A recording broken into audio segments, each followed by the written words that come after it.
Hello everyone, welcome back to another episode of r/Entitled Parents. In today's episode, Mom wants me to sign over $250K beneficiary check. Update, Mom wants me to sign over $250K beneficiary check. Pay your foster mother rent, you owe her. Before we get started, make sure to subscribe so you will never miss a video. So let's get started. Mom wants me to sign over $250K beneficiary check. My dad passed away recently, and it came to light that he named me as one of the beneficiaries on his life insurance policy. My mom says that it was a mistake and that I am not supposed to be a beneficiary, just my mom. She wants me to file for the money and sign the check over to her.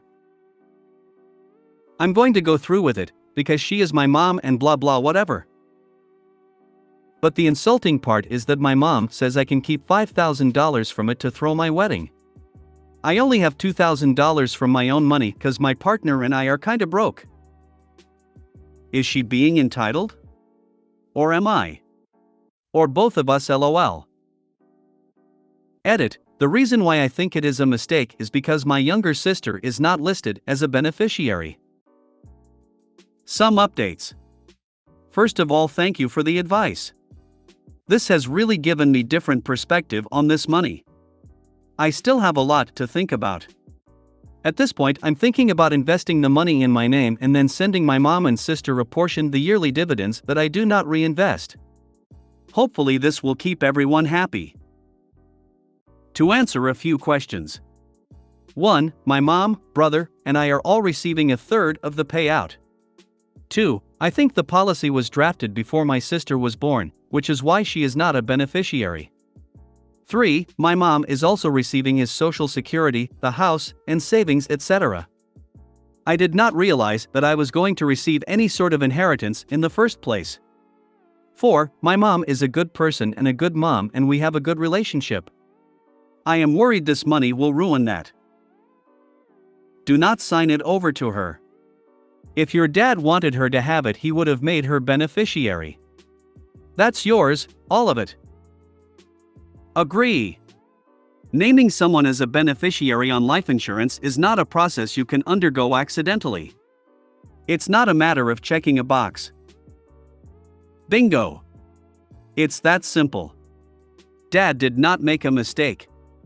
Do not sign it over. Mom is trying to rob you. Do not sign the check over. That is a life-changing amount of money, and your father left it to you, not your mother. You are absolutely not the entitled one here, your mother is. ETA re your edit, you're still entitled to that money. Perhaps the reason it was gifted to you is because you can be relied on to take care of your sister better than your mother? That's exactly what I was thinking. It seems factual at this point. We know that OP was already ready to sacrificially give the whole thing over to family even when that family was being wrong and got just as much themselves. She's definitely the only family member that could be counted on to be gracious enough to help her sister in ways/times that are good, and she chooses. My kid is the beneficiary on mine. No mistakes. Yep, and my wife's the beneficiary of mine. No mistake. You have to honor what the deceased person wanted. Tell the mom to take it up with him. I would blow the hinges off my casket if my husband tried to pull this stunt on my kid. Again, OP, your father wanted you to have this money. Do not let her take that from you. That's disgusting behavior on her part. There are no mistakes when making a life insurance policy. She only sees it as a mistake. Mistake is mom's selfish construct. Nothing more. Replying here for visibility. This is not legal advice, but it is important to add that if OP's parents lived in a community property state, OP's mother may actually be entitled to 50% of the total payout regardless of the named beneficiary/IES. The onus is still on the mother to bring a lawsuit for that, but if you decide to not sign it over, it would be prudent to keep 25% of the funds you received in reserve to ensure that you can pay her share in the event that it becomes necessary. Do not sign the money over. Your mother is trying to screw you out of what is rightfully yours. Prediction: they are gonna sign it over regardless of what we say, and their mom is going to leave them exactly nothing in her will. By the way, maybe she already got money for your sister and now wants yours too. This was my first question: does OP know for sure that little sister didn't get anything? And that it didn't get put into a trust for her till she's older? Hence got nothing according to her, but mom knows the truth. You're actually going to sign it over? What's wrong with you? She's clearly lying. If she was meant to be the only beneficiary, then it would have said so. Your dad named both of you, and so that part of the money is meant to be yours. Your mom is being super entitled, and by handing it over, you're enabling her entitlement. Update: mom wants me to sign over $250K beneficiary check. Oh boy. Well, some updates are due. First of all, thank you all for your concern and comments in my first post. It was helpful to hear your perspective on the money, and it definitely changed my view on the whole situation. To recap quickly, my dad passed away and he named me as a beneficiary on his life insurance policy. My mom says that it was a mistake and that I am not supposed to be a beneficiary, just my mom. She wants me and my brother to file for the money and sign the check over to her. On the policy, my mom is named at 34%, brother and I are named at 33%, and youngest sister is not named. It turns out that the policy was not made before my sister was born, which adds to the murkiness and confusion surrounding why my sister is not included. My guess is that my dad signed up for this policy and forgot my sister's social, thinking he would just come back to it later and revise, but never got around to it. He was bipolar and did things impulsively sometimes. I think this life insurance policy was one of them. Suggesting we slow down and talk about this policy more has made the bad guy in the family. My mom and brother think I am being selfish. It has gotten so tense that we have to discuss things via email because everyone is getting so emotional about it. My mom continues to insist that he made a mistake. She writes, "When Dad took out this policy, his intention was for me, my mom, to have money to pay off the house, which is already paid off by the way, and have financial means to take care of the family. Dad would never ever intentionally exclude little sis from this scenario if his intentions were to split things between the family. I believe he completed the paperwork incorrectly because he didn't understand how to write the policy to support his intentions. I responded with a proposal. The three of us split the cost of my dad's medical bills for the past 2 years of his illness, hospice care costs, and the funeral. After that is settled, my brother and I split our portions into 3 so that my sister gets a share. She does not like this proposal and passive-aggressively told me to not bother paying her back for the medical/funeral costs.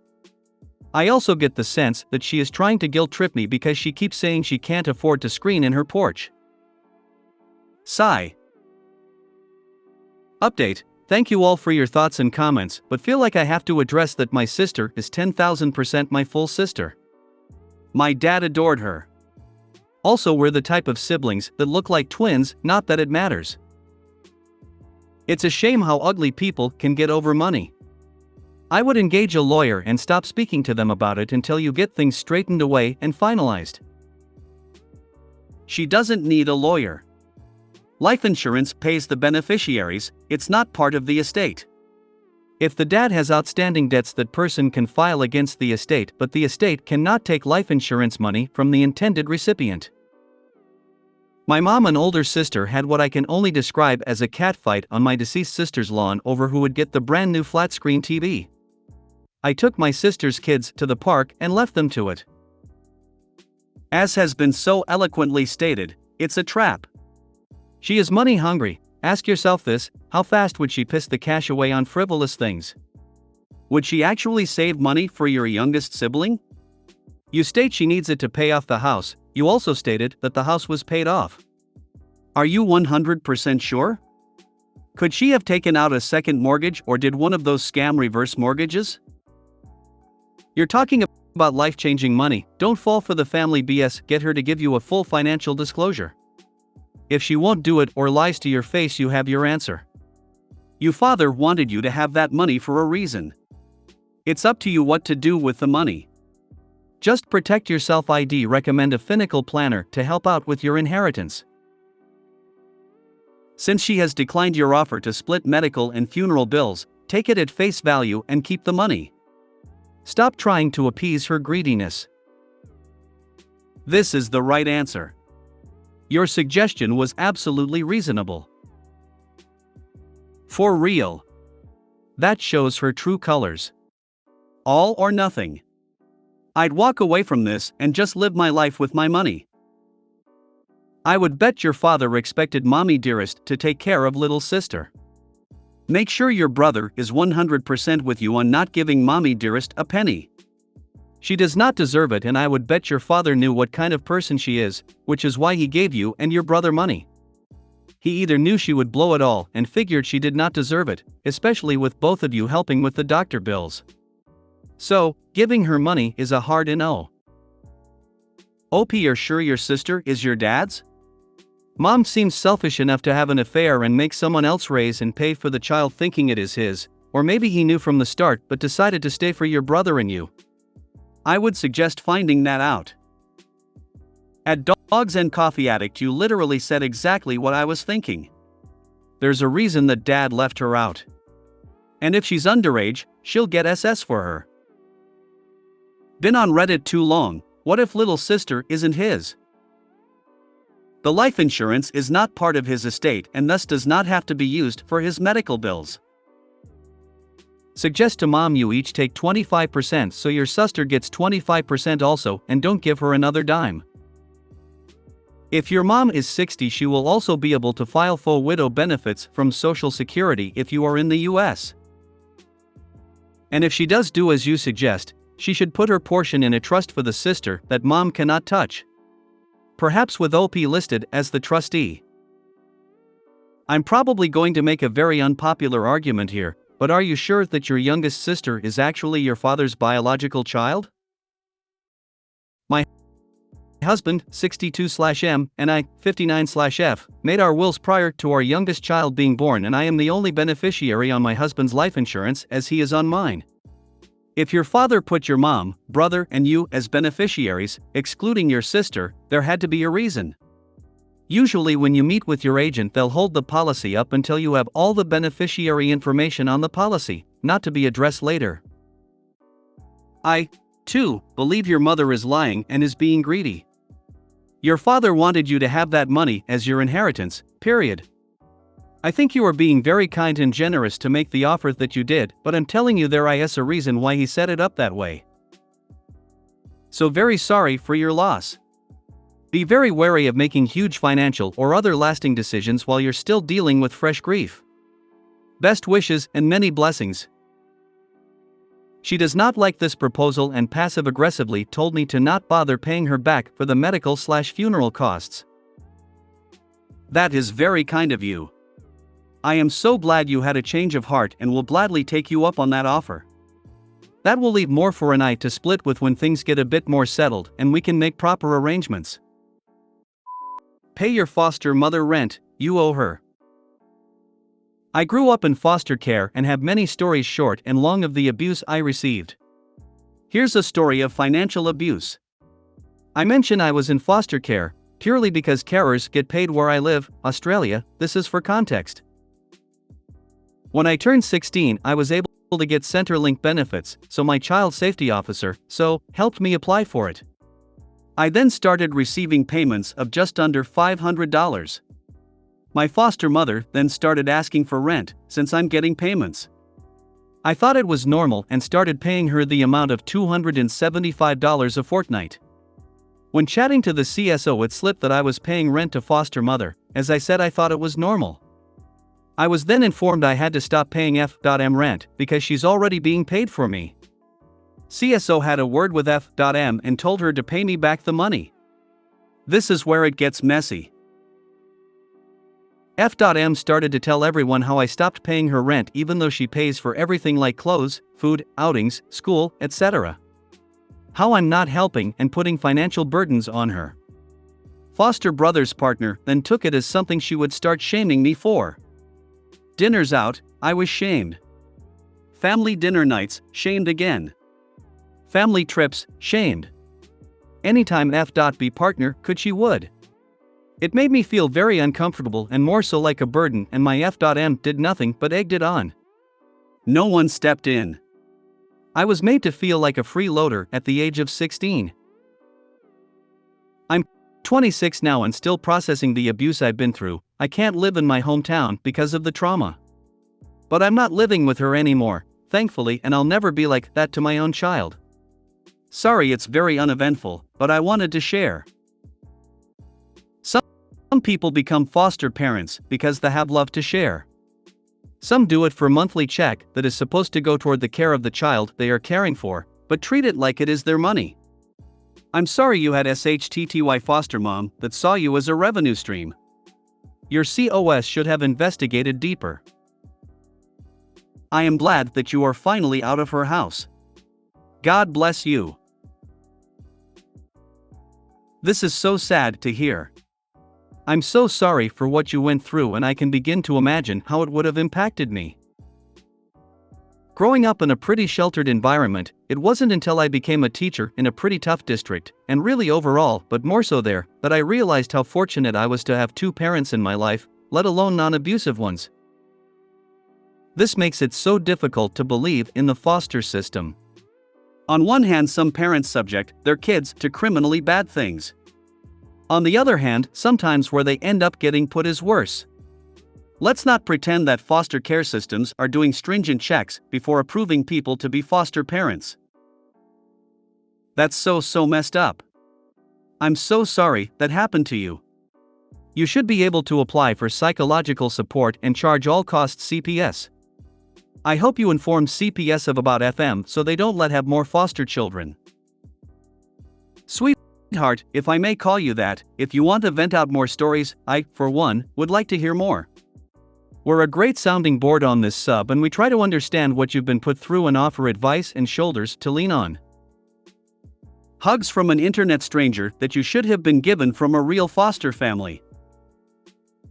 And more hugs all around from an internet stranger to all the foster kids that well should have gotten them from real foster families. I have more hugs to spare.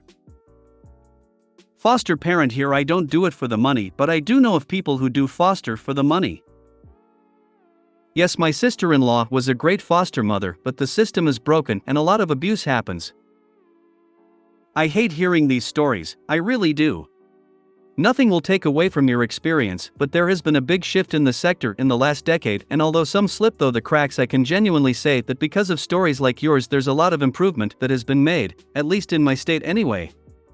As long as it's not causing you any harm, please don't stop telling your story. It needs to be told so that people don't forget the trauma when a support worker isn't looking for the signs and fails the young people they're meant to be looking after. I am so sorry you went through that. Some people should never be allowed around children. Unfortunately, any sufficiently large group of people is going to have some bad apples in it.